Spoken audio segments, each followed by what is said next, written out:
Me siento muy contenta de compartir con ustedes esta mañana y poder comentar acerca de los procesos sustentables de producción de biocombustibles en México. Este es el contenido de la presentación que he preparado para el día de hoy. Comenzaré con una breve introducción en donde expondremos la problemática en la cual nos encontramos pues, todos, ¿verdad? Como sociedad. Posteriormente daré información acerca de los biocombustibles para poder continuar con los avances y los retos en los procesos de conversión que se tienen hasta ahora y poder plantear cómo es que nosotros podemos obtener procesos sustentables de producción de estos bioenergéticos para cerrar finalmente con algunas conclusiones. Comenzaré comentando que el día de hoy todos nosotros, los que nos encontramos en casa, los que ya se encuentran de regreso en sus centros de trabajo, necesitamos productos y servicios.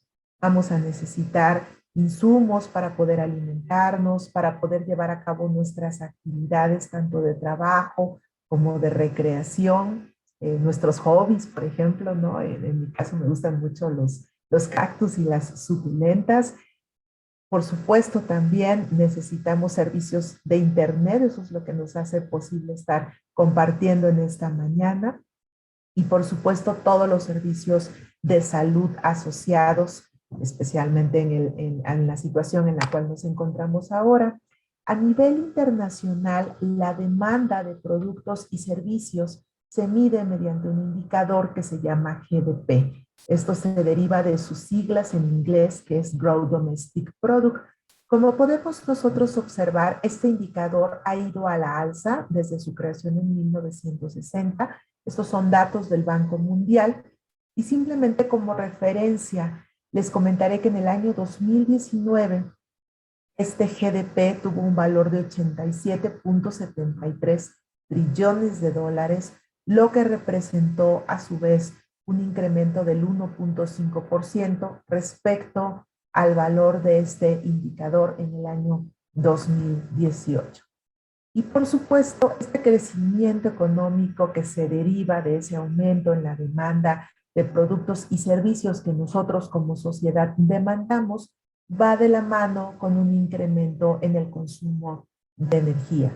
De acuerdo a datos de la Agencia Internacional de Energía, en el año, efectivamente en el periodo de 2010 a 2019, podemos observar cómo nuestro consumo de energía se incrementó en 63%. A veces escuchamos por allí que esto se debe al incremento poblacional. Sin embargo, podemos observar cómo en el mismo periodo el incremento poblacional solamente fue del 10.87%. Esto no, lo que nos evidencia es que el consumo de energía sí está relacionado con el incremento poblacional, pero también está directamente relacionado con el cambio en nuestros patrones de consumo de energía. Yo les contaba la semana pasada a mis alumnos que, bueno, hace miles de años, cuando yo era niña, lo más avanzado que uno podía tener era un juguete con baterías, ¿no? Y era como a lo más lo que quizás consumimos dentro de nuestras actividades diarias. Sin embargo, hoy en día los chicos ya no tan chicos tienen tabletas, tienen celulares, computadoras y algunos otros gadgets que por supuesto consumen más energía sin considerar el ancho de banda, los módems. Y bueno, el punto es que este incremento en el consumo de energía se debe a la combinación del incremento poblacional, así como también del cambio en nuestros patrones de consumo de energía. Sin embargo, la buena noticia es que durante el mismo periodo, las emisiones de dióxido de carbono solamente incrementaron en 9.5%. Esto se debe principalmente a que las energías renovables crecieron en 226% en comparación con las fuentes fósiles, que lo más empezaron a crecer fue un 78% para el caso del gas natural. Pese a que en este periodo las emisiones de dióxido de carbono no crecieron de manera significativa, pues esto no significa que ya estamos en el lado seguro. a lo largo de la historia y derivado de este crecimiento tanto en los sectores económicos como en el consumo de energía, pues hemos llegado a tener un problema de acumulación de gases de efecto invernadero que han creado alteraciones en patrones climáticos.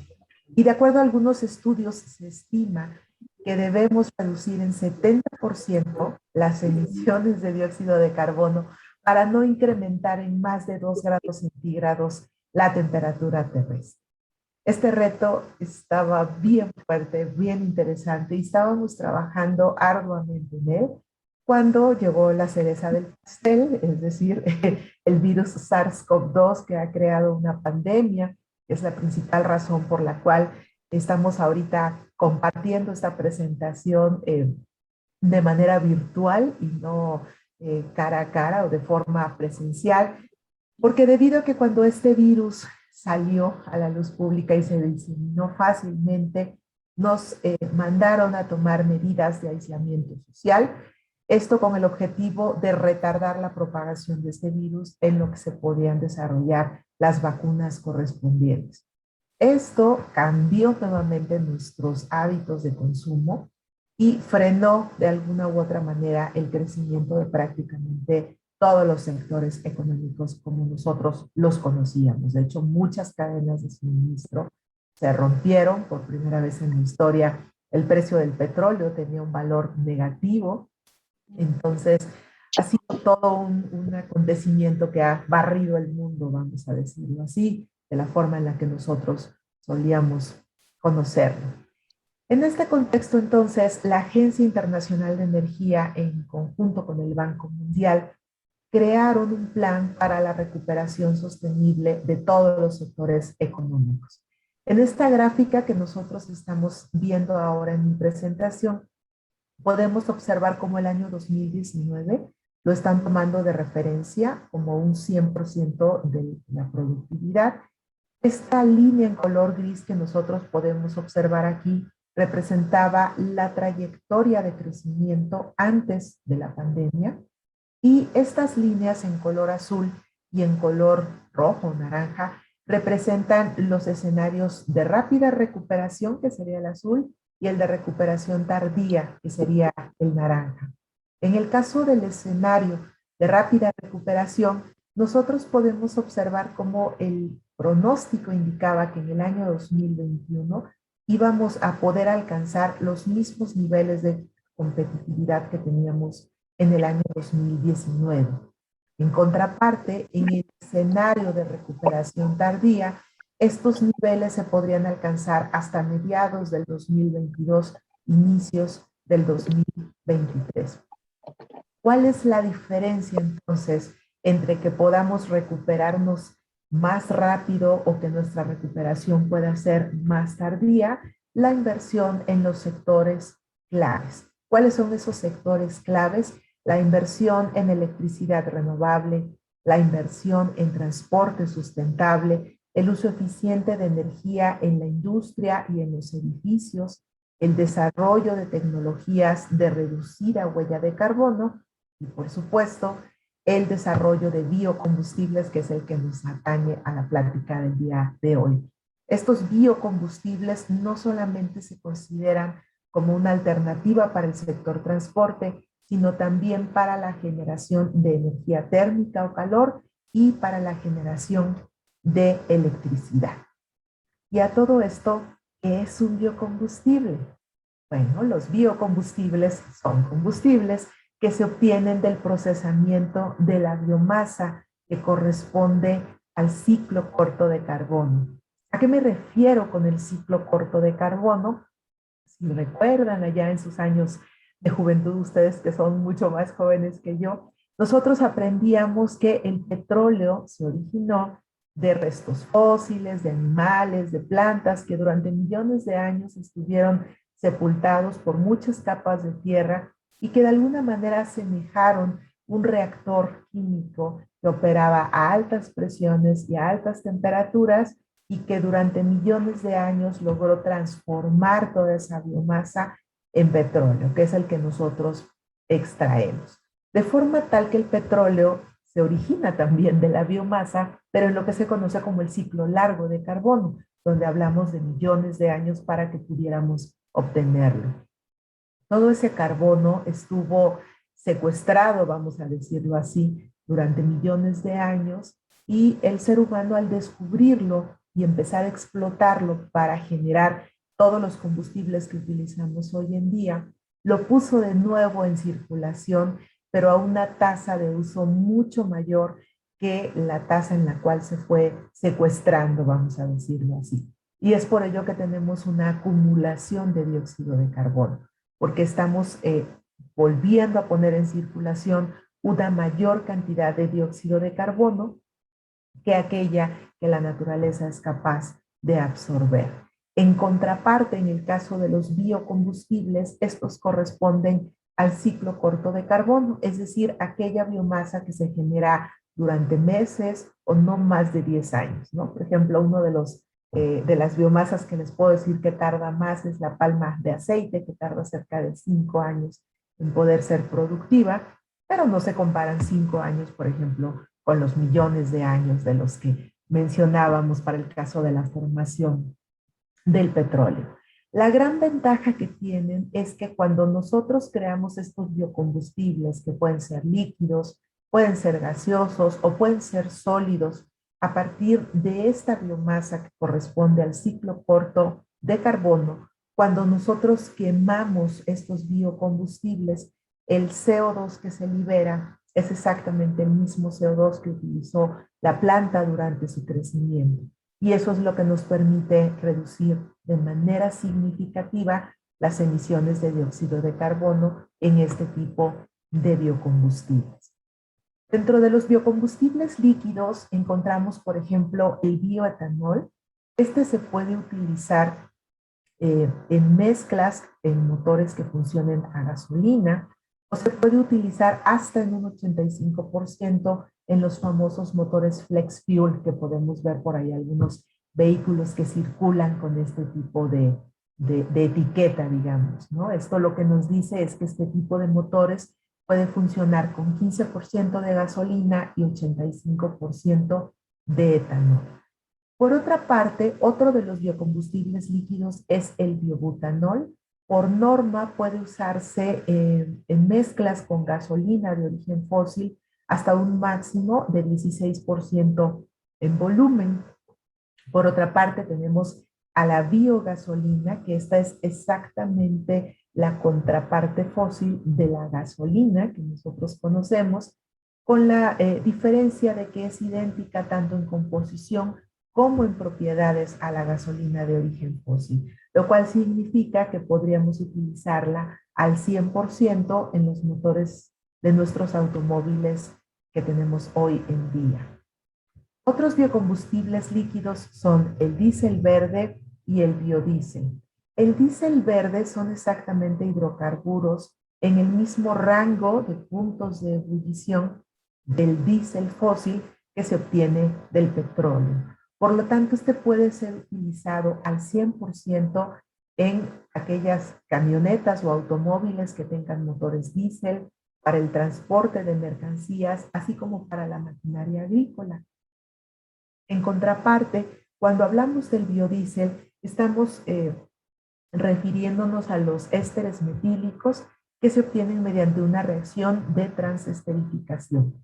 Esto lo que significa es que no los podemos utilizar al 100%, sino solamente en mezclas máximo de 20, es decir, 20% de biodiesel y 80% de diésel de origen fósil dentro de la misma infraestructura que comentábamos hace un momento. Y otro biocombustible líquido que recientemente ha capturado también la atención de la comunidad, tanto científica como tecnológica, es la bioturbocina. Esta es la contraparte de la turbocina de origen fósil, que es el combustible que utilizan los aviones, los helicópteros, algunas avionetas, y esta tiene exactamente la misma composición y propiedades que la turbocina de origen fósil. Por norma se puede usar máximo en 50%, sin embargo, técnicamente podría emplearse al 100% en este tipo de infraestructura. Por otra parte, estos biocombustibles líquidos en particular, tanto el diésel verde como la biogasolina, se podrían utilizar en las plantas generadoras portátiles de electricidad, que son bastante socorridas en muchos de los eventos que antes se realizaban en la universidad de manera presencial. Respecto de los biocombustibles gaseosos, dos de los más importantes son el hidrógeno renovable y el biogás. El hidrógeno renovable lo podemos utilizar como un medio para almacenar energía, como un reactivo en distintos tipos de reacciones químicas y también como un combustible en mezcla, por ejemplo, con gasolina o con diésel. Por su parte, el biogás puede utilizarse para generar energía térmica, energía eléctrica y también se puede utilizar en mezclas con gasolina dentro de los motores que funcionan con este tipo de combustible fósil. Y finalmente tenemos dentro de los biocombustibles sólidos, dos de los más comunes son los pellets combustibles y la leña. La leña, por supuesto, se genera en toda la biomasa forestal y nos permite principalmente generar energía calorífica. En contraparte, estos pellets combustibles se generan a partir de residuos de cultivos agrícolas y podemos utilizarlos para generar energía calorífica, energía eléctrica y también hidrógeno. Es una parte bien interesante de la conversión de estas biomasas. Ahora bien, todos estos biocombustibles que acabamos de ver, tanto los líquidos como los sólidos como los gaseosos, como habíamos comentado, se generan a partir de las biomasas.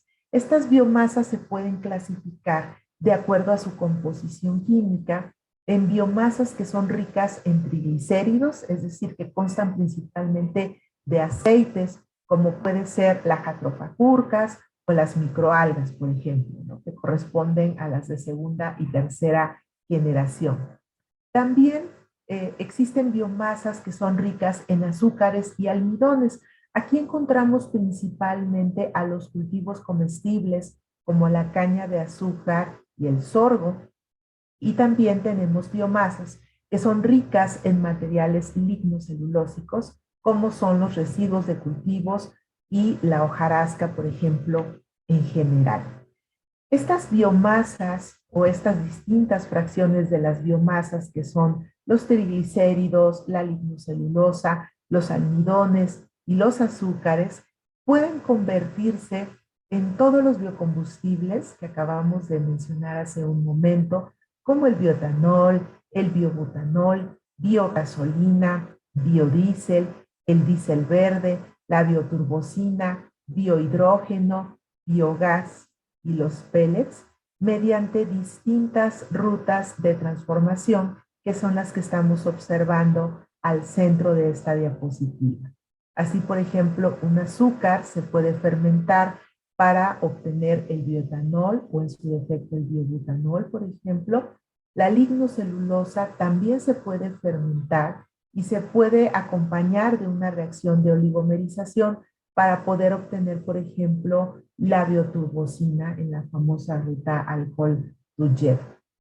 Por otra parte, esta biomasa lignocelulósica se puede densificar para poder obtener pellets, mientras que también se puede someter a un proceso de digestión anaerobia para poder obtener tanto biogás como biohidrógeno. Y como vemos, pues hay muchas posibilidades para poder transformar estas materias primas en estos biocombustibles que nosotros estamos observando en esta diapositiva. De acuerdo a lo que nosotros hemos estudiado en nuestro grupo de investigación, lo que les estoy presentando en esta diapositiva representarían las rutas de menores costos de procesamiento. Es decir, si yo quiero obtener un biocombustible sólido, como lo es el caso de un pellet combustible, lo que más me conviene es utilizar a la materia lignocelulósica, en particular aquella con un elevado contenido de lignina. Si lo que quiero es obtener un biocombustible gaseoso, la materia prima idónea son las excretas. Si yo lo que quiero son obtener alcoholes, lo ideal es que yo los pueda generar a partir de azúcares, Mientras que en el caso de los triglicéridos, estos pueden convertirse a bajo costo tanto en hidrocarburos como en ésteres, que serían el equivalente al biodiesel que nosotros comentábamos hace un momento. Estas son las rutas directas, vamos a decirlo, las que presentan menores costos de procesamiento para poder pasar de este tipo de biomasas a este tipo de biocombustibles. Observemos una tendencia curiosa. El costo y la disponibilidad de estas materias primas van en sentido contrario. Observemos cómo, por ejemplo, los triglicéridos no están tan disponibles, pero su costo es muy elevado. En contraparte, en la lignocelulosa, su costo es muy bajo y su disponibilidad es muy amplia. Y estos, por supuesto, pues quedan de manera intermedia. En este punto uno diría, pues ya no hay nada que investigar respecto de los biocombustibles. Ya sabemos que si queremos obtener un biocombustible sólido, pues hay que usar lignocelulosa, ¿no? Y si lo que yo quiero obtener es un alcohol, pues lo que tengo que utilizar es un azúcar. Si yo quiero un hidrocarburo, lo que tengo que utilizar es un triglicérido. Pero, oh, sorpresa, la biomasa está disponible en todos los lugares de nuestro planeta, pero no en todos los lugares podemos encontrar la biomasa más apropiada para generar los biocombustibles que pudieran necesitarse en particular en esa región o en ese país. Eso es lo que ha motivado la investigación en toda el área de biocombustibles para que a partir de la lignocelulosa yo pueda obtener todos estos biocombustibles, de igual manera que a partir de los almidones, a partir de los azúcares y a partir de los triglicéridos. Por supuesto que yo puedo partir de un aceite y llegar y generar un alcohol, por ejemplo, mediante una ruta de procesamiento. Pero eso lo que va a crear es que esta ruta va a ser bastante intrincada, no va a ser la línea recta que nosotros veíamos en la diapositiva pasada, y esto va a incrementar, por supuesto, los costos de procesamiento. Pero resulta que si esta es la única biomasa que yo tengo para producir estos biocombustibles, tengo entonces que buscar alguna manera de disminuir esos costos de procesamiento. Entonces, la pregunta aquí ¿es posible aprovechar las materias primas que yo tengo disponibles de manera eficiente y sin comprometer los recursos futuros? La respuesta es sí. Esto puede realizarse si yo diseño procesos sustentables para la producción de estos bioenergéticos. ¿Qué características tienen estos procesos sustentables? Tienen un reducido consumo de energía, reducidas emisiones de dióxido de carbono, aprovechan al máximo las materias primas, generan al mínimo residuos y usualmente son equipos compactos y de alta eficiencia. Entonces, si yo tengo un proceso convencional para producir un biocombustible, ¿cómo puedo entonces convertirlo en un proceso sustentable? Para ello tenemos 4 herramientas muy valiosas: la intensificación de procesos, la integración energética de procesos, la optimización de procesos y el uso de energías alternas. Vamos a ver un poco de qué se trata cada una de ellas y posteriormente cómo las podemos aplicar para pasar de un proceso convencional a un proceso sustentable. En el caso de la intensificación de procesos, esta se define como una estrategia para reducir de forma significativa el tamaño de una planta química, pero manteniendo los objetivos de producción. Esta nueva tendencia que se tiene en la ingeniería química es prácticamente la misma que nosotros podemos observar en los teléfonos celulares como el que les estoy presentando ahora. Si bien originalmente se utilizaban solo para hacer llamadas, la realidad es que ahora tenemos aquí integrada una cámara fotográfica, una cámara de video, como dice mi hijo, una máquina de Facebook. También tenemos aquí la oficina portátil, todo nuestro trabajo en la nube, como por ejemplo en Dropbox. Tenemos alarmas, linternas y un montón de funciones que podemos aprovechar en un solo dispositivo bastante compacto. Este mismo principio que podemos nosotros observar en los celulares, en los equipos multifuncionales que tenemos, ¿no? Que copian, escanean, imprimen, es la misma filosofía que se busca ahora en los procesos de producción. ¿Cómo puedo combinar dos o más operaciones de ese proceso en una sola? ¿O cómo puedo mejorar la eficiencia de una de ellas para hacerla muchísimo más compacta? Y de esta manera yo pueda tener una planta química más pequeña, pero que produzca lo mismo que una planta grande. Dentro de las opciones de intensificación, nosotros encontramos reactores de disco giratorio, reactores monolíticos, microreactores que de verdad parecen unas tarjetitas de juguete. Podemos encontrar también mezcladores estáticos, destilación reactiva, extracción reactiva, reactores con membranas, destilación con membranas, el uso de campos eléctricos a campos centrífugos, microondas, energía solar, las tecnologías de plasma, fluidos en condiciones supercríticos. Es decir, hay toda una gama de equipos de intensificación que nosotros podemos utilizar en estos procesos de producción de los biocombustibles. Por otra parte, otra herramienta bien importante que ya tiene bastante tiempo de estar siendo utilizada en la industria es la integración energética de los procesos. En el caso de la integración energética es otra estrategia que lo que nos permite es utilizar la energía que ya tienen mis corrientes de proceso dentro de mi proceso de producción del biocombustible para poder enfriar o calentar otras corrientes de proceso. Esto lo que nos ayuda es a disminuir el uso de energía eléctrica, el uso de combustibles, el uso de refrigerantes, porque lo que estoy haciendo es que aprovecho las corrientes calientes o a alta temperatura que tengo en mi proceso para, por ejemplo, enfriar o calentar estas otras corrientes que yo puedo tener dentro de mi mismo proceso.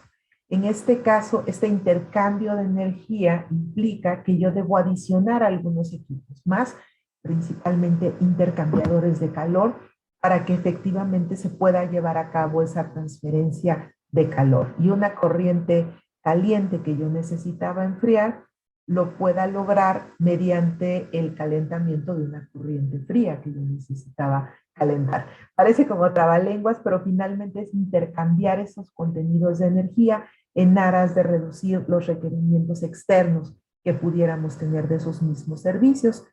Más o menos las redes de intercambio de calor se ven parecidas a esta imagen y les cuento que este mismo principio se está utilizando ahora también en las ciudades para utilizar el calor excedente, por ejemplo, que tienen las fábricas para poder suministrar servicios de calefacción y energía dentro de una comunidad o dentro de un distrito. Esta es una aplicación muy interesante que descubrí hace poco.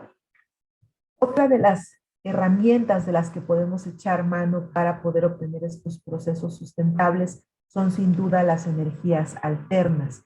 El nombre de este tipo de energías se deriva que son alternas a los hidrocarburos o diferentes a los hidrocarburos. Y aquí podemos encontrar la energía hidráulica, la solar, la eólica, toda la que está contenida en la biomasa, la geotérmica, la oceánica y la nuclear. La nuclear no es una energía renovable, pero sí es una energía alternativa a los hidrocarburos. Dentro de las renovables, estas son las que más se utilizan: la radiación solar, las corrientes de aire o energía eólica, las corrientes de agua, la energía geotérmica y la biomasa. Podemos observar cómo la radiación solar y la energía geotérmica nos permiten generar energía eléctrica, energía térmica y energía mecánica. En contraparte, las corrientes de aire y de agua nos permiten generar tanto energía mecánica como energía eléctrica, mientras que la biomasa nos permite generar todos estos tipos de energías y adicionalmente producir biocombustibles, productos químicos, así como productos de alto valor agregado. Y finalmente, otra herramienta de la que podemos echar mano es la optimización de procesos. La optimización se refiere a el proceso mediante el cual yo puedo obtener el mejor resultado posible dadas ciertas circunstancias. Y como suele mencionar la doctora Urmila Diwekar en su libro Introduction to Applied Optimization, pues la optimización es parte de la vida. Todos aquí tratamos de maximizar el aprovechamiento de nuestro tiempo para poder compartir en este tipo de eventos, atender a nuestras clases, poder también compartir con la familia, descansar, alimentarnos, es decir, la optimización la aplicamos todos los días pues para tratar de maximizar pues aquellas funciones objetivo que nos interesen. Y dentro de la optimización tenemos tres tipos de optimización de los que podemos utilizar. La optimización matemática, que es muy útil, por ejemplo, para la optimización de las cadenas de suministro, problemas a nivel macro, y esta optimización se basa en el uso de derivadas.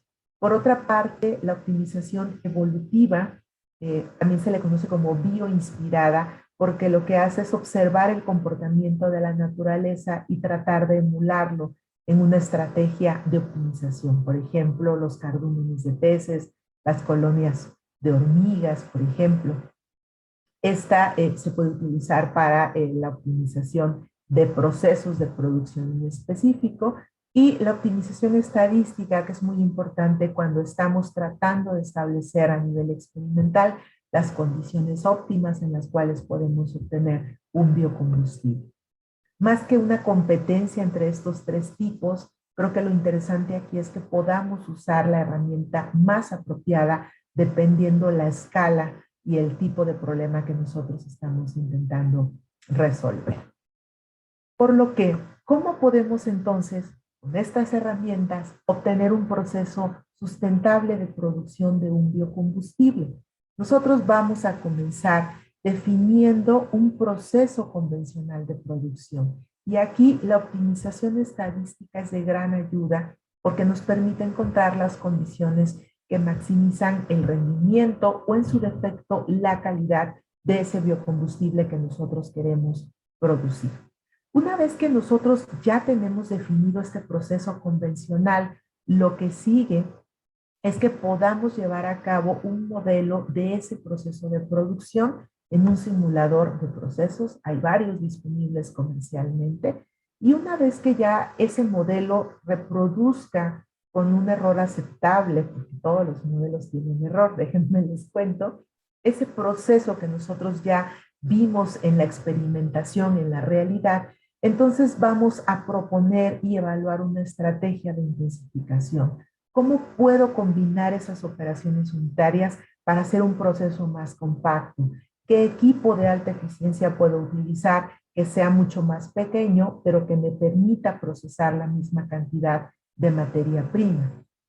Y por supuesto, evaluarla, porque no todas las estrategias de intensificación funcionan apropiadamente en todos los casos. Y por eso aquí estoy mencionando que hay que proponer y evaluar. Una vez que yo ya he intensificado ese proceso, entonces tengo que proponer y evaluar la integración energética del proceso. Ya que lo tengo intensificado, ¿cómo puedo usar la energía que está disponible en ese proceso para reducir mi consumo de energía externa? Posteriormente voy a evaluar si es factible el uso de energías alternas, por ejemplo, el uso de paneles fotovoltaicos, el uso de concentradores parabólicos para la generación de vapor dentro de este proceso que ya está integrado y ya está intensificado. Posteriormente puedo ahora sí optimizar ese proceso de producción para intentar maximizar la producción de mi biocombustible, por ejemplo, o en su defecto minimizar los costos de operación. Y aunque estrictamente deberíamos quedarnos aquí porque ya tenemos entonces en ese caso un proceso de producción óptimo y sustentable, la realidad es que debemos irnos un paso más arriba y optimizar la cadena de suministro asociada. De lo contrario, todo lo que hemos ganado en optimizar el proceso de producción se puede perder si la cadena de suministro no es óptima también. Entonces, en esta diapositiva ahora les voy a presentar ¿Cómo es que podemos aplicar estas herramientas? En el caso de los biocombustibles líquidos, a la producción del bioetanol.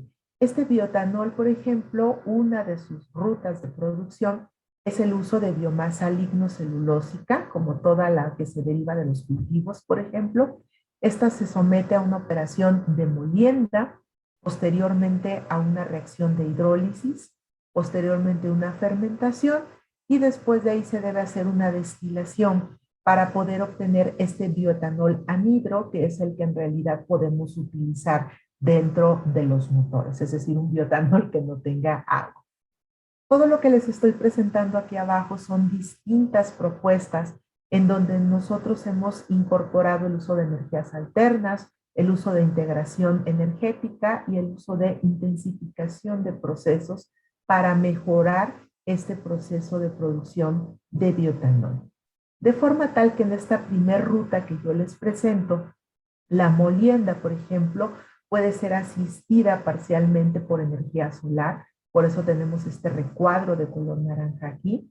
Posteriormente, la hidrólisis, que es otra reacción bioquímica que se lleva a cabo, normalmente se lleva a cabo entre unos 60 grados, 50 grados aproximadamente, y la energía necesaria para mantener esta temperatura puede provenir de una integración energética. Por eso la estoy colocando aquí con el color verde alrededor.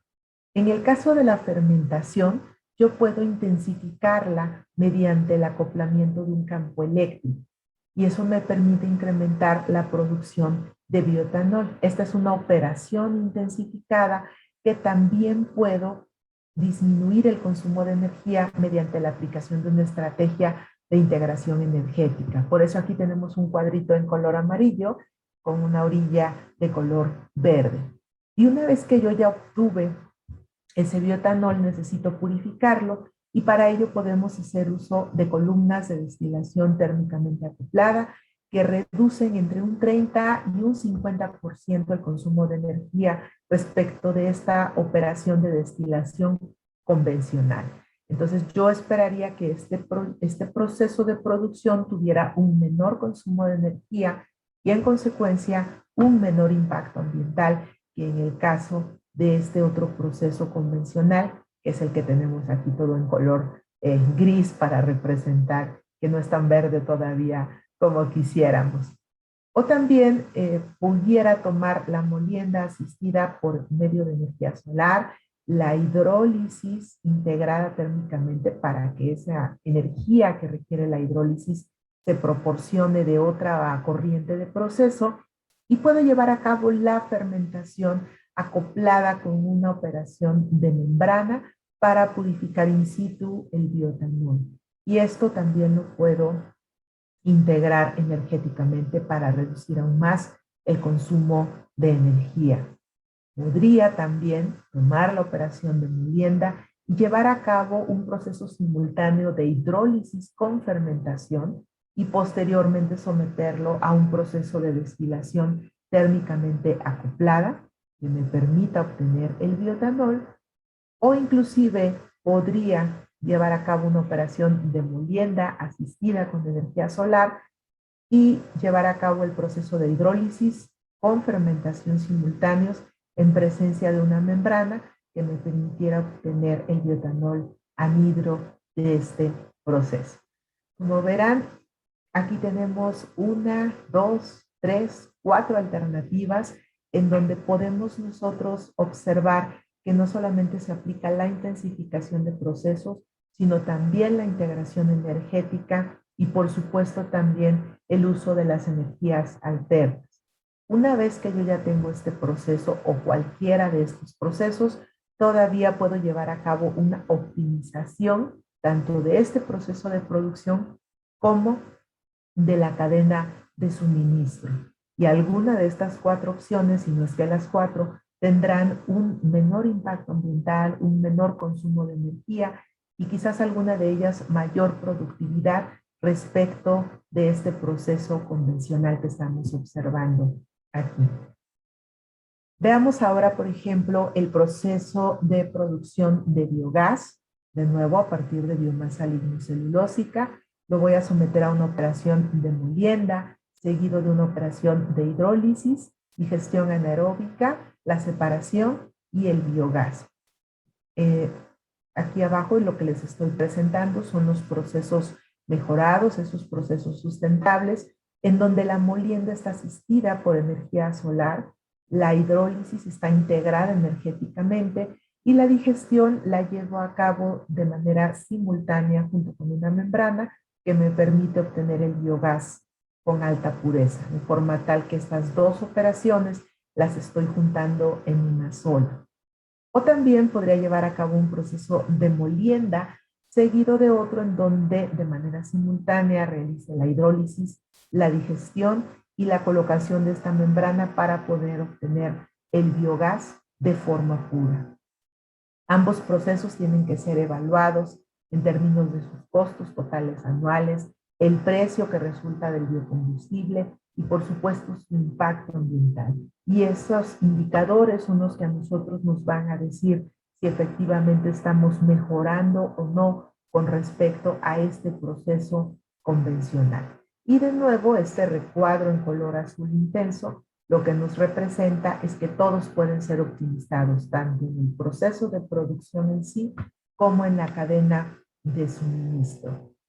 Y finalmente, en el caso de los biocombustibles sólidos, por ejemplo, los pellets combustibles, estos se generan a partir de biomasa lignocelulósica, se someten a un proceso de molienda y a un proceso de acondicionamiento, en particular de la humedad, porque se requiere un mínimo para que este proceso o esta biomasa pueda ser densificada en un pellet que cumpla con las características establecidas en el estándar correspondiente, por lo que esta biomasa lignocelulósica la puedo alimentar a un proceso de molienda que está asistido mediante energías alternas. Después, este proceso de acondicionamiento puede llevarse a cabo mediante vapor de agua, que a su vez es uno de los productos que se libera dentro de la operación de densificado, de forma tal que lo puedo utilizar para generar el acondicionamiento y así también disminuir la huella hídrica asociada y posteriormente llevar a cabo el densificado y finalmente obtener estos pellets combustibles. En este proceso de densificado yo puedo acoplar también una energía solar, por ejemplo, para satisfacer de manera parcial los requerimientos de electricidad de este proceso y de esa manera puedo obtener un proceso con menor impacto ambiental, menores costos de producción y por supuesto también se busca siempre minimizar la huella hídrica asociada a estos procesos. De forma tal que para cerrar la presentación del día de hoy, me gustaría que se llevaran que es posible desarrollar procesos sustentables de producción de biocombustibles y que para ello tenemos estrategias de optimización de procesos que pueden ser optimización estadística, optimización matemática, optimización evolutiva. Podemos aplicar estrategias de intensificación de procesos, incorporar energías alternas en estos procesos de producción y, por supuesto, aprovechar la energía que yo ya tengo dentro del proceso e integrarla para así disminuir el consumo de energía y, en consecuencia, el impacto ambiental derivado de ello. Solamente me restaría agradecer a mi grupo de investigación, Procesos Sustentables de Producción de Bioenergéticos, así como al grupo Spartans en la Universidad de Guanajuato, con quienes hemos hecho una mancuerna exitosa a lo largo de todo este tiempo. Y les dejo mis datos de contacto. Les agradezco mucho por su atención y estoy a su disposición para cualquier pregunta o comentario que pudieran tener al respecto. Muchísimas gracias. Muchas gracias por su presentación, doctora. Fue altamente interesante. Podemos reafirmar algunos conocimientos que ya teníamos, como la importancia de la optimización de los procesos que se llevan actualmente, que es una idea errada que tenemos, que lo sustentable a fuerza va a ser que nos va a costar más o que va a ser algo, podría decirse como primitivo, que, o sea, es dejar todo en la tecnología. En cambio, con pláticas tan importantes como esta, podemos darnos cuenta que realmente no es así, sino que es algo que ya lo tienes y que ya lo has manejado, eso es modificarlo para, para poder ser también amigable con el ambiente, ya que no estamos peleados con eso.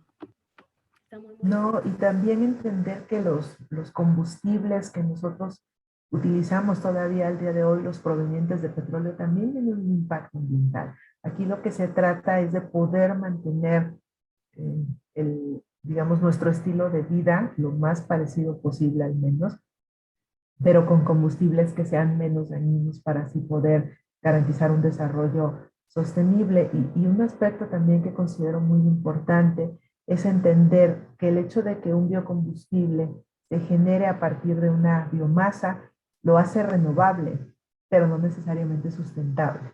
¿Sí?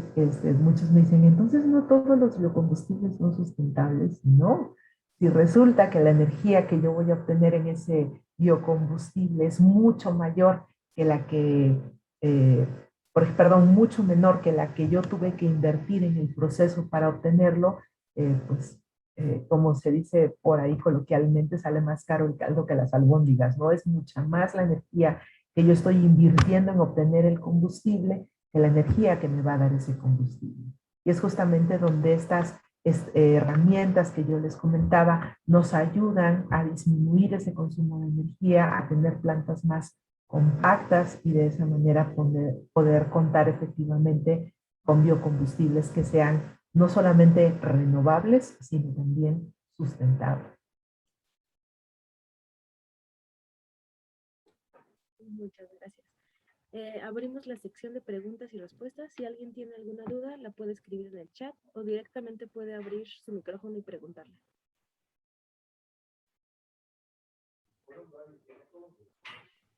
También aplica para participaciones o comentarios.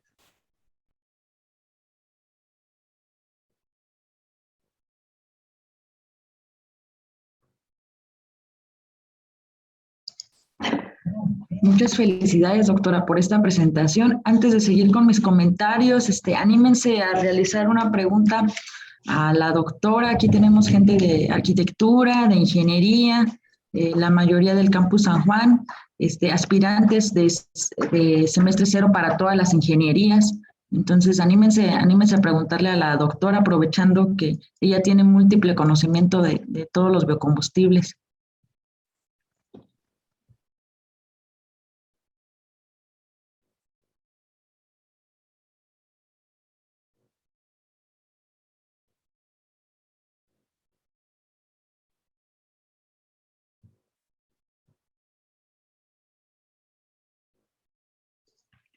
Listo, pues parece que no hay preguntas.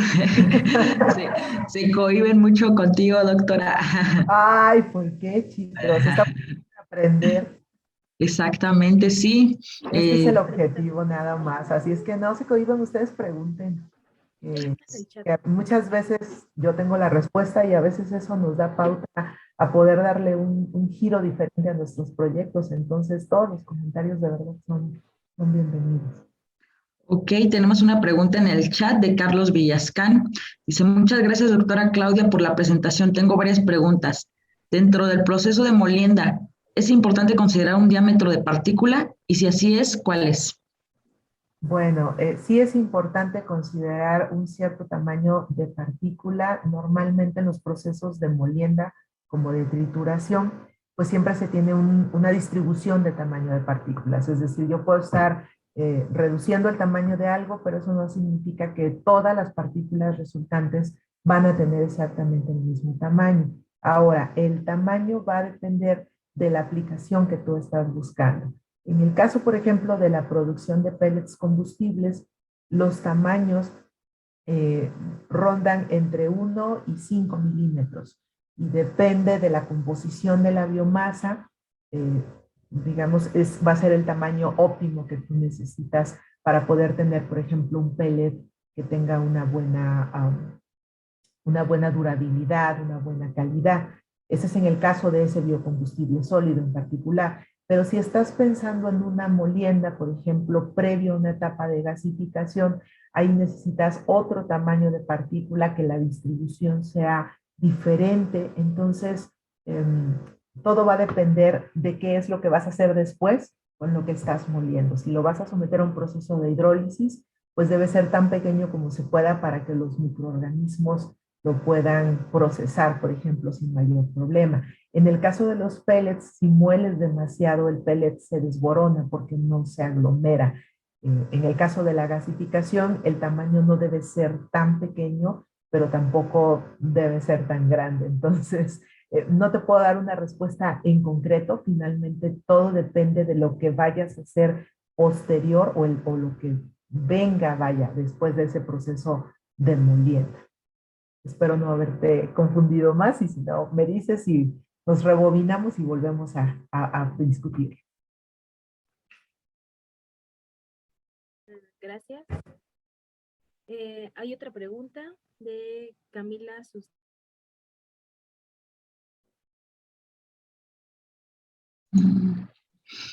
Parece que se trabó un poquito. Esperemos que ahorita regrese. Dice Camila Suástegui, doctora, ¿en qué elementos de la arquitectura actual se pueden identificar dichos procesos sustentables? Bueno, no soy experta en arquitectura, pero les puedo comentar. La incorporación de luz natural, por supuesto, es muy importante, porque eso nos permite trabajar con luz natural, que por un lado reduce el consumo de electricidad, y por otro lado también hay estudios que dicen que eso beneficia como al desempeño laboral, ¿no? Es decir, que somos un poco más productivos cuando trabajamos con la luz natural. Algo que he observado mucho ahora es el hecho de que encierran a los edificios, ¿no? Es decir, yo tengo mi construcción, y al lado de eso puedo poner quizás un muro verde, pero verde con plantas vivas, ¿verdad? No, no estos verdes que son de plástico. Y eso ayuda, por ejemplo, a regular la temperatura dentro del edificio, disminuyendo las necesidades, por ejemplo, de contar con servicio de aire acondicionado, ¿no? Que también es un gasto bastante fuerte. Otra de las opciones, y que también es bastante interesante, es el uso, como les comentaba, de esta integración con servicios o energía de otras empresas, ¿no? Quizás yo soy una empresa que está produciendo cementos, por ejemplo, se me ocurre. Como parte de mi proceso, yo libero mucha energía en medio ambiente. Esa energía yo la podría utilizar para poder generar calor, o en su defecto electricidad, dependiendo qué tanta sea, para poder suministrar a las ciudades, ¿no? Que era por ahí la imagen que les estaba presentando. Entonces, yo creo que eso se puede hacer en concreto. ¿Qué pasa con la optimización? También es posible hacerla. En este caso hay que utilizar una herramienta que se llama dinámica computacional de fluidos, que es el famoso CFD por sus siglas en inglés. Y entonces en esa herramienta nosotros podemos ver cómo van variando los flujos de aire en función de dónde ponga, por ejemplo, yo una ventana o una ventila para que pueda entrar aire del exterior.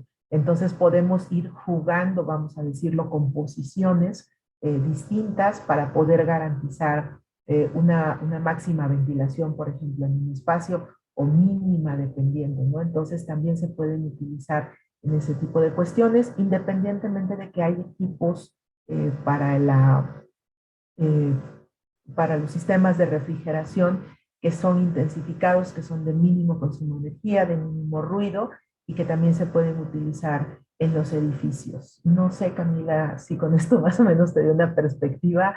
Insisto, no es exactamente mi área, pero es lo que yo he observado de lo que se puede aprovechar, ¿no? Sin duda la instalación de paneles fotovoltaicos, por supuesto, ¿no? Eso también.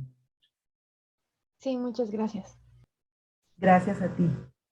Gracias, Camila, por tu pregunta. Gracias, doctora, por su respuesta tan atinada. Finalmente, les comentamos siempre a los estudiantes de arquitectura, ustedes son los responsables de diseñar espacios donde la gente vive en su entorno, y qué mejor que ese entorno sea pensando en todos los demás, ¿no? En todo lo que está impactando. Entonces, me parece interesante su pregunta de Camila. Hay otra pregunta de Leo Blackmut. Dice, gracias por su ponencia, doctora. ¿Hay alguna empresa en Querétaro o estados de la República que se dedique a la elaboración de biocombustible? Hay algunas propuestas, digamos, para la producción de estos biocombustibles. No se ha logrado aterrizar un proyecto a escala industrial. Hay algunos esfuerzos aislados. Mucho tiene que ver con la cuestión de que la cadena de suministro está desarticulada. Es decir, yo puedo tener un proceso para producir biodiesel, por ejemplo, se me ocurre, y para ello voy a utilizar aceite usado de cocina. Bueno, yo necesito un proveedor que me haga llegar y que recolecte todo ese aceite usado de cocina. Necesito obviamente cumplir con la norma para asegurar que el biodiesel que yo estoy vendiendo efectivamente es biodiesel, ¿verdad? No porque yo lo diga, sino porque estamos cumpliendo una norma. Y también articular hacia quien va a vender ese biodiesel, ¿no? Es muy complicado que vamos a pensar por un momento que yo fuera empresaria y que yo me dedico a la producción de biodiesel, sería complicado que yo me volviera también, que yo buscara el suministro en materia prima y me enfocara a la distribución, por ejemplo, de ese biocombustible. En mi opinión, hay muchos trabajos y esfuerzos orientados al desarrollo de estos procesos de producción, así como también hay grupos, inclusive aquí dentro de la universidad, que trabajan en la generación de insumos, como son las microalgas, la catrofa, la higuerilla, por supuesto los residuos, que también son una materia muy importante, pero aunque eso a nivel de investigación nos sirve bastante bien, cuando ya te quieres ir al paso industrial, lo que necesitas es articular tu cadena de suministro. Y entonces ahí los costos, los transportes empiezan a jugar otro rol bastante relevante, y mientras no tengamos el estudio de esa cadena completa, va a ser muy difícil que podamos llegar al número mágico, como dicen quienes van a vender los biocombustibles, es lo que ellos quieren, ¿no? Yo les puedo decir, mira, en mi planta, a mí el biodiesel me cuesta 10 pesos. Y me dice, sí, pero yo necesito que me digas en cuánto me lo vas a vender ya puesto aquí en mi gasolinera, por ejemplo. Y ahí yo tengo que considerar el costo de la empresa, si es que no lo voy a hacer yo, de la recolección, por ejemplo, de esos aceites, así como el transporte hasta la gasolinera. Y eso es lo que me va a dar el precio final de ese biocombustible. Entonces, mientras no tengamos ese estudio completo, no podemos tener ese número mágico, ¿no? Que nos va a indicar en cuánto podemos estar vendiendo ese litro, y en consecuencia, pues si hay o no un interés por parte del mercado, ¿no? Creo firmemente que estos biocombustibles no solamente deben ser equiparables en términos de las propiedades, ¿no? Pues yo no quiero echar a perder mi carro, por supuesto, quiero un biocombustible que sea exactamente, que tenga las mismas propiedades que la gasolina que yo utilizo, por ejemplo, el día de hoy. Pero también es un hecho que no lo quiero pagar al triple de lo que pago el litro, ¿no? Porque mi cartera me dice, no, no te alcanza para ser tan verde, ¿no? Entonces es ahí donde, como les comentaba, tenemos que buscar esas biomasas que podamos transformar en biocombustibles con el mínimo esfuerzo, digamos, en términos de que voy a requerir la mínima cantidad de energía, y dar un paso hacia arriba y buscar también esa cadena de suministro óptima que me permita tener un biocombustible que sea técnicamente apropiado y competitivo desde el punto de vista económico.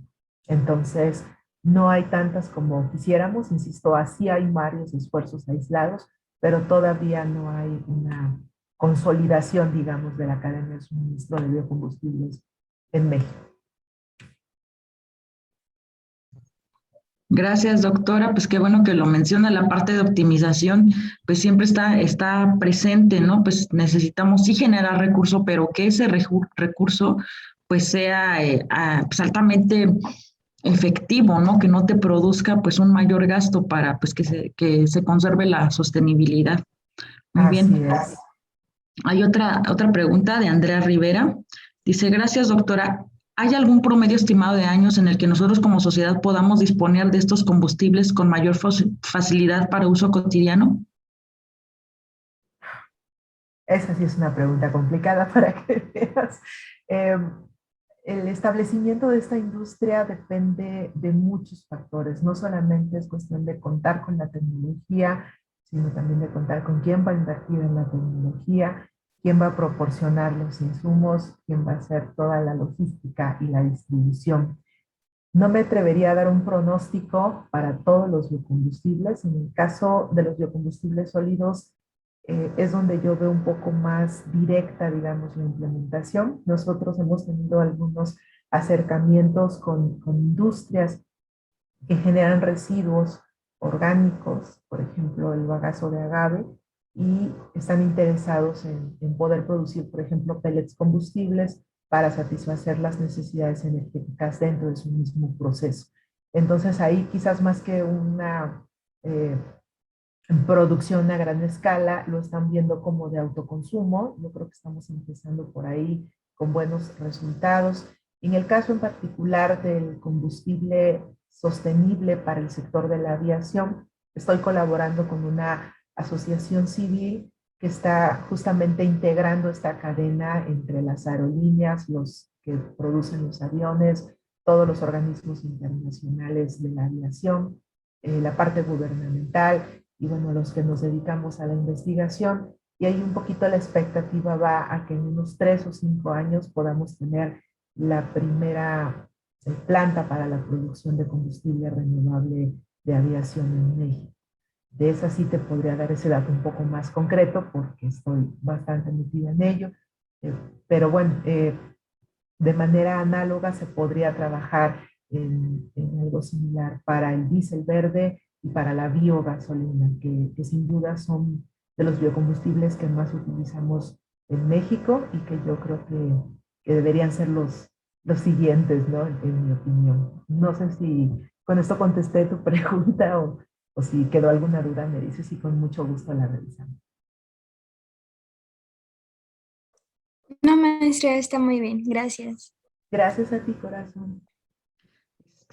Hay un grupo que nos acompaña de semestre cero, ya tiene alguna otra clase, pero veo que aquí todavía está Irving Domínguez, y pregunta Irving: gracias por la explicación, doctora. Mi pregunta es, dice, ¿es costoso el uso de una energía alterna como la energía mareomotriz para el uso diario? Aquí la cuestión es que normalmente se aprovecha la energía de las corrientes profundas. Esa es una energía muy grande. En lo que se está trabajando ahorita es en cómo disminuir las pérdidas y los costos asociados a esa energía que yo tengo en, no sé, mar adentro en tantos kilómetros, cómo la puedo llevar a las zonas costeras de manera eficiente. Entonces, ahorita todavía sigue siendo bastante alto el costo de cada kilowatt que se genera. Se está trabajando, insisto, en reducir esas pérdidas y al mismo tiempo poder abaratar el costo de este tipo de energía. Esa, por ejemplo, no es tan accesible todavía como quisiéramos. Se está explotando mucho, al menos en México, la energía geotérmica, la energía solar, la energía eólica, y estamos empujando la del aprovechamiento de la biomasa, con especial énfasis en los residuos.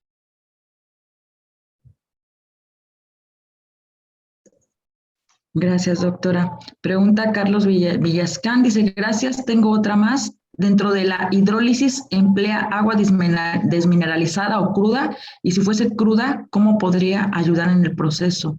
Y pregunta también, ¿en su grupo de investigación han trabajado con la conversión de hidrógeno a partir de microalgas? Normalmente dentro de la esterificación del biodiesel se emplean metanol en exceso. Sin embargo, se han realizado estudios de producción del mismo a base de los otros dos alcoholes primarios, que es el etanol y el propanol. ¿Y estos cómo afectarían en su estructura molecular? Ay, maestra, se la pusieron. Creo que son varias preguntas en una. Bueno, en el caso de la hidrólisis, se puede utilizar agua cruda, digamos, insisto, con afán de poder reducir la huella hídrica. También algo que se está evaluando es el uso de aguas residuales. No me refiero a nuestras aguas domésticas, pero quizás aguas, por ejemplo, como las vinazas, que son ricas en algunos tipos de nutrientes, las aguas residuales de invernaderos. Esto nos permitiría al mismo tiempo tratar el agua y llevar a cabo la reacción para los fines que nosotros perseguimos en términos de los biocombustibles. Esto es por un lado.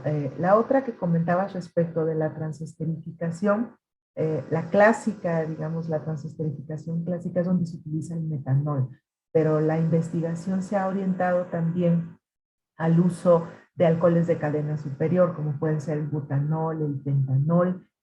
De esto hay un poco menos de información, pero se están también buscando algunos de cadena superior. Por supuesto que para que todo el proceso pudiera ser sostenible, necesitaríamos que esos alcoholes también fueran bioalcoholes, ¿no? Y aquí el principal reto, pues, es la desactivación que sufren los microorganismos cuando las concentraciones de alcohol alcanzan alrededor del 10-15%. Como les digo de broma a mis alumnos, se ponen un poco alegres los microorganismos y dejan de trabajar, ¿verdad? Porque el porcentaje de alcohol que ya tenemos allí es bastante elevado, entonces se inactivan. Mucho de la investigación en esa área se está enfocando a remover el etanol conforme se produce para de esta manera minimizar la desactivación de estos microorganismos. Y respecto de producir hidrógeno a partir de microalgas, te diré que hoy por hoy la ruta más eficiente para producir hidrógeno es la electrólisis del agua, que si bien es bastante sencilla, pues tiene un alto impacto hídrico, obviamente. Usar microalgas para producir hidrógeno me parece que está reportado ya en la literatura. En mi opinión, creo que las microalgas tienen bastantes compuestos de valor agregado, como la astaxantina, que es un antioxidante bastante utilizado, por supuesto los colorantes y algunos otros nutrientes que debían ser extraídos primero antes de llegar a la producción de estos biocombustibles. Esto ya sería tratar de aprovechar estas microalgas en un esquema de biorefinería en el que podamos generar productos de valor agregado, biocombustibles y también bioenergía. Normalmente el hidrógeno a partir de la biomasa se está utilizando mediante procesos de fermentación. Los rendimientos no son todavía tan altos como quisiéramos y quizás la gasificación sea una alternativa más promisoria para la obtención del hidrógeno. Pero insisto, ¿no? Habría que extraer primero todos estos compuestos. No tiene caso que quememos un antioxidante para producir hidrógeno. Este es el otro enfoque en el que también hemos estado trabajando en mi grupo, que está relacionado con la síntesis de biorefinerías, extraer todos los compuestos valiosos que pueda tener esa biomasa y posteriormente convertirla al biocombustible que pueda ser más promisorio. No sé si me faltó alguna pregunta, Carlos.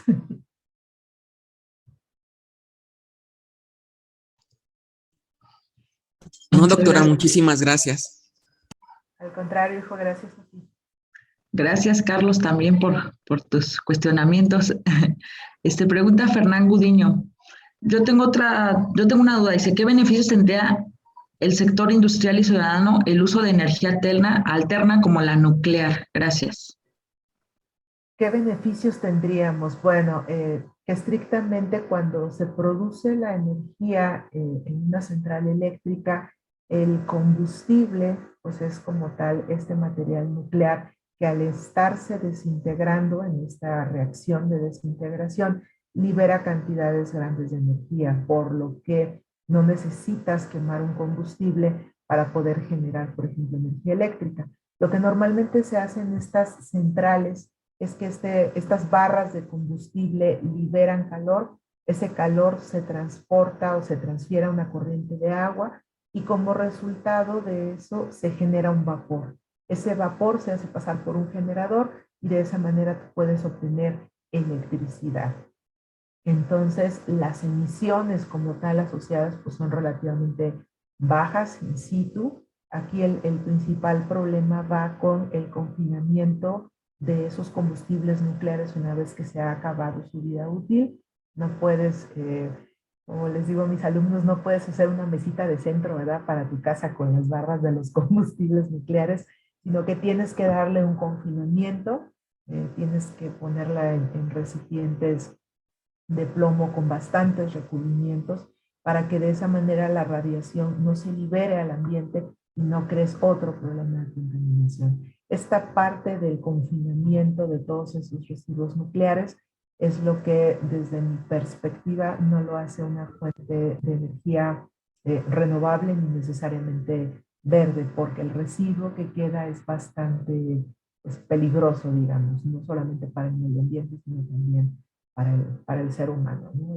Y si no, pues tenemos por ahí algún documental de Chernobyl y creo que vamos a coincidir en ese contexto. Pero el principal beneficio es ese, no tienes que quemar un combustible, no hay una liberación de CO2, sino simplemente estás aprovechando esa energía que eventualmente vas a tener que confinar lo que quede de ese combustible, ¿no? Porque no es precisamente muy amigable con el medio ambiente.